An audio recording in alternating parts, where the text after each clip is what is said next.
The Iranian Armed Forces, officially the Islamic Republic of Iran Armed Forces, are the combined military forces of Iran, comprising the Islamic Republic of Iran Army, Artesh, the Islamic Revolutionary Guard Corps, Sepa, and the law enforcement force, Faraja. Iranian armed forces are the largest in the Middle East in terms of active troops.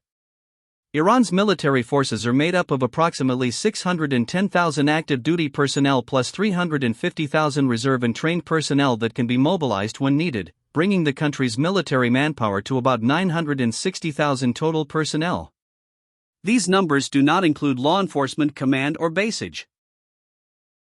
Most of Iran's imported weapons consist of American systems purchased before the 1979 Islamic Revolution, with limited purchases from Russia in the 1990s following the Iran-Iraq War. However, the country has since then launched a robust domestic rearmament program, and its inventory has become increasingly indigenous. According to Iranian officials, most of the country's military hardware is domestically manufactured, and the country had already become an exporter of arms by the 2000s. Unable to import weapon systems from abroad due to international and U.S. sanctions, and suffering from an increasingly aging Air Force fleet, Iran has invested considerable funds into an ambitious ballistic and cruise missile program for long-range strike capability, and has manufactured different types of arms and munitions, including tanks, armored vehicles and drones, as well as various naval assets and aerial defense systems. Iran's ballistic missile and space program is an internationally hot political topic over which it has consistently refused to negotiate.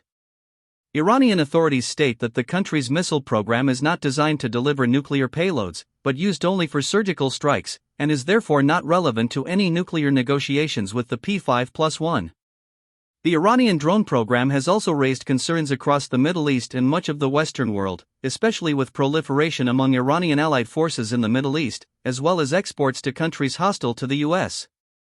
According to U.S. Central Command Chief General Kenneth McKenzie, the U.S. is for the first time since the Korean War operating without complete air superiority due to threats posed by Iranian drones. All branches of the armed forces fall under the command of the General Staff of the Iranian Armed Forces. The Ministry of Defense and Armed Forces Logistics is responsible for planning logistics and funding of the armed forces and is not involved within the Field Military Operational Command. The Commander-in-Chief of the Armed Forces is the Supreme Leader. After the Islamic Revolution, Iran found itself severely isolated and lacking technological expertise. Because of economic sanctions and a weapons embargo put on Iran by the United States, it was forced to rely on its domestic arms industry for weapons and spare parts, since there were very few countries willing to do business with Iran. The Islamic Revolutionary Guards were put in charge of creating what is today known as the Iranian military industry. Under their command, Iran's military industry was enormously expanded, and with the Ministry of Defense pouring investment into the missile industry, Iran soon accumulated a vast arsenal of missiles. Since 1992, it has also produced its own tanks, armored personnel carriers, radar systems, guided missiles, marines, military vessels, and fighter planes. Iran is also producing its own submarines. In recent years, official announcements have highlighted the development of weapons such as the FAR-3, MIRV, Hoot, Kawsar, Shahab-3 missile systems and a variety of unmanned aerial vehicles, at least one of which Israel claims has been used to spy on its territory. Iran's 2021 defense budget was estimated to be $25 billion by IISS, International Institute for Strategic Studies. Iran is also believed to have started the development of an ICBM-IRBM missile project, known as Gadr-110 with a range of 3,000 kilometers. The program is believed to be a parallel of the advancement of a satellite launcher named IRIS. Iran also dedicated underground ballistic missile bases in silos. Older generation platforms, like the Shahab family, are slowly being phased out of service and replaced by newer generation ballistic missiles that emphasize accuracy and maneuverability over longer range, such as the Fateh and Sejal families. By 2020, the U.S. military command in the Middle East had assessed that Iran's missile forces, by far the largest and most diverse in the Middle East, have already achieved overmatch against their adversaries in the region. Iran has produced several unmanned aerial vehicle, UAV, which can be used for reconnaissance and combat operations. Iran has also claimed to have downed, captured, and later reverse-engineered U.S. and Israeli drones. Iranian drones have seen extensive combat during the Syrian civil war as well as by the Houthi movement during the Yemeni civil war, mostly against Saudi targets. Sometime after the beginning of Russia's invasion of Ukraine in 2022, the US reported that Iran was supplying Russia with military drones.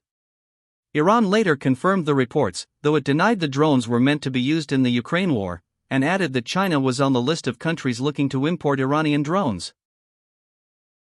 Iran started a major campaign to produce and stockpile chemical weapons after a truce was agreed with Iraq after 1980 to 1988 Iran-Iraq War. However, Iran ratified the Chemical Weapons Convention in 1997. Iranian troops and civilians suffered tens of thousands of casualties from Iraqi chemical weapons during the 1980 to 1988 Iran-Iraq War. Even today, more than 24 years after the end of the Iran-Iraq War, about 30,000 Iranians are still suffering and dying from the effects of chemical weapons employed by Iraq during the war. The need to manage the treatment of such a large number of casualties has placed Iran's medical specialists in the forefront of the development of effective treatment regimens for chemical weapons victims, and particularly for those suffering from exposure to mustard gas. Iran ratified the Biological Weapons Convention in 1973. Iran has advanced biological and genetic engineering research programs supporting an industry that produces vaccines for both domestic use and export.